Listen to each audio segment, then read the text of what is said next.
ubah operator kendaraan, kami beli jasanya. Kami akan beli jasa Anda per kilometer per hari.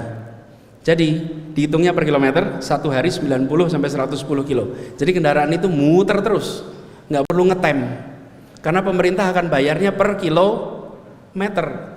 Karena itu angkot-angkot di Jakarta, Metro Mini di Jakarta, Kopaja di Jakarta sekarang nggak ada yang ngetem, nggak bikin macet. Kenapa? Karena dia dibayar per kilometer, muter terus mereka.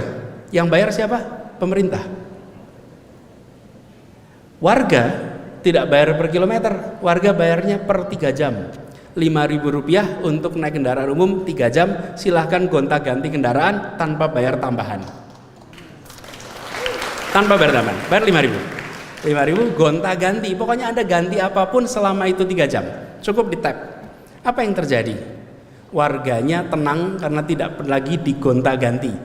Kita mengalami dulu, kendaraan umum berhenti, mas turun mas, dek turun dek, dipindah. Pernah kan ngalamin itu? Dipindah, lalu ngetem lama. Kenapa? Nunggu penumpang, nunggu penuh baru jalan. Sekarang kosong jalan, penuh jalan. Tidak ada lagi rute gemuk, tidak ada lagi rute kurus, semua rute dibayar sama. Dan apa yang terjadi?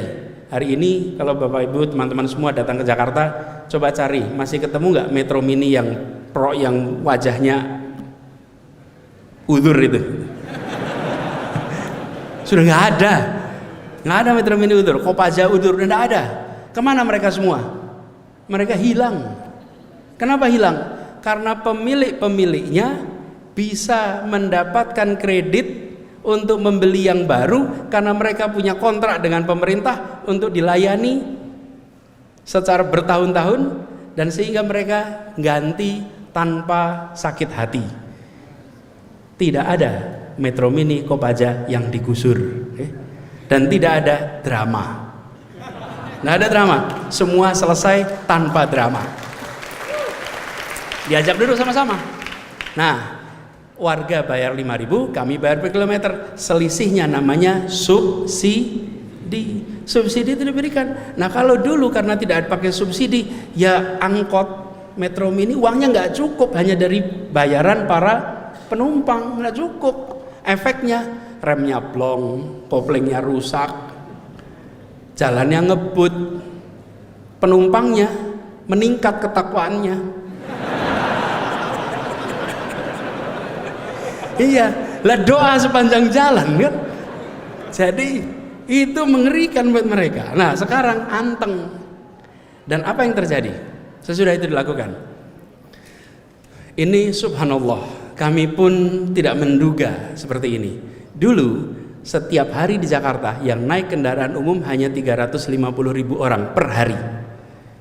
Sesudah dibuat sistem baru meningkat menjadi 1 juta orang per hari.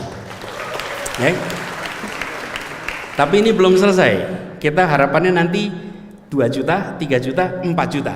Kalau sudah 4 juta baru kita bisa bilang mission accomplished. Kalau sekarang menuju mission accomplished, karena udah naik nih, naiknya 3 kali lipat. Dan apa yang kemudian terjadi? Jakarta 2017 dinobatkan sebagai kota termacet nomor 4 di dunia. Prestasi itu ya jangan termacet. Nomor 4 kok termacet gitu. Termacet di dunia nomor 4 2017. 2018 turun jadi nomor 7 di dunia. Kemudian turun lagi jadi nomor 10. Tapi masih 10 besar. Di mana-mana itu kita kepengen 10 besar kecuali urusan macet. Jadi saya bilang kita harus usahakan keluar. Apa yang terjadi? Tahun 2020 kita turun menjadi nomor 32 di dunia. Tahun 2021 kita menjadi nomor 64 di dunia. Dalam 4 tahun dari nomor 4, nomor 7, nomor 10, 32, 6, 4. Ini kerjanya gubernur? Ini kerjanya seluruh rakyat Jakarta. Ini adalah kerja semua kita. Kenapa? Lah yang pindah kendaraan umum siapa? Yang pindah kendaraan umum adalah warga Jakarta. Warga Jakarta memilih untuk meninggalkan. Kenapa mereka memilih? Karena kendaraan umumnya nyaman. Nah, pasangannya kendaraan umum namanya trotoar.